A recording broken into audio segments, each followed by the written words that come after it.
Welcome again, dear friends, to the Friday edition of Fresh Bread. It is Friday, December 10th, 2021.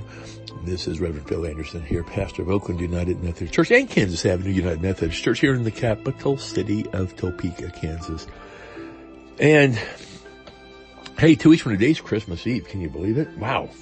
Looking forward to our Christmas Eve services. Go ahead and put them on your calendar if you'd be so kind. We're going to be having Christmas Eve services at Oakland United Methodist Church at 4 o'clock, followed by a little fellowship time after that.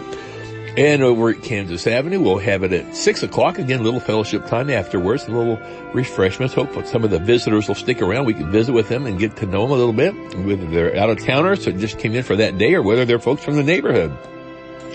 And we do plan to get out into the neighborhoods and hand out some flyers that week of the 19th, between the 19th and the 22nd, 23rd, just let people know what we're doing. And we'd love to see some neighborhood people come into the church. You know, a lot of people don't go to church anymore, and that's a well-established fact. We know that.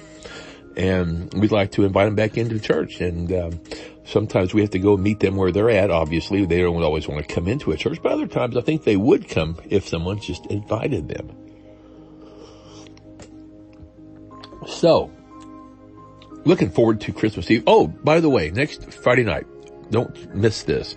6 o'clock, we're going to meet at Kansas Avenue. This is for both Oakland and Kansas Avenue. There's no reason to do two of these because we can all merge together and have a few more people. We're going to fan out across the city and go to different places. We should have, I'm hoping 20 people at least. So we could go out in groups of 5 or 4 or 5 and get in vehicles, and we'll have a list ahead of time, and we'll go 2 or 3 places, do some Christmas caroling, then we'll come back and have some refreshments and some fun time at Kansas Avenue.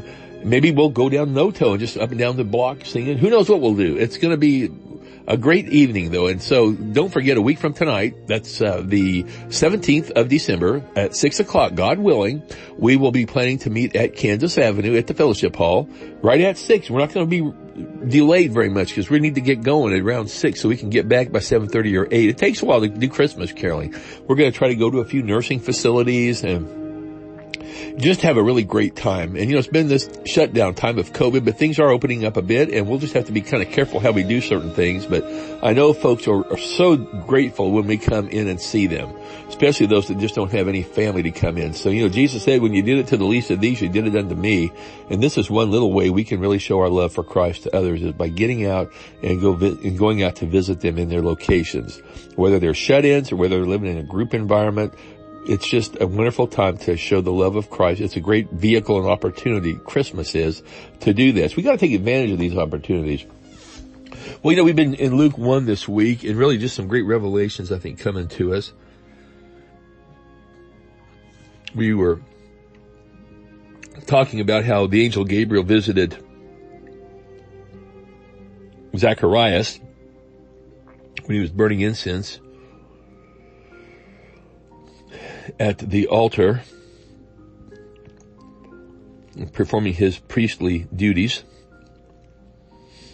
And remember, Gabriel tells him not to be afraid, that God's going to give him and Elizabeth that baby boy they've been praying for all those years, but had pretty much given up on. You know, it's easy to give up on a dream, isn't it? After it doesn't happen. It's just easy. It's human nature.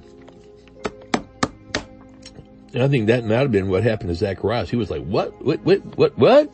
He wasn't expecting that, obviously. And Gabriel says, hey, because you didn't believe me when I told you, you will not be able to speak until the day when these things happen. In other words, until that baby boy comes, you ain't going to say a word.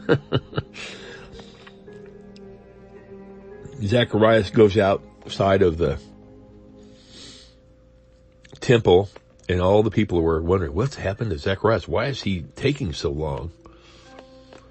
And he comes out, and he was unable to speak to them, and they realized quickly, I'll use the word quickly, it's not in the Bible, but I will add that because I believe it was quick, that he had seen a vision in the temple. And he kept making signs to them and remained mute.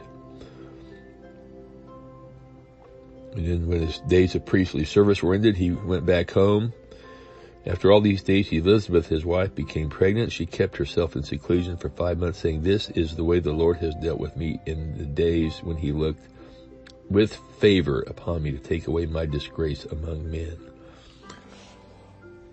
Well, we're going to stop there. It's another good stopping point. We hope to have you back tomorrow as we kind of conclude this little section on Saturday for the weekend edition of Fresh Bread. So until then, you have a great Friday. God bless you.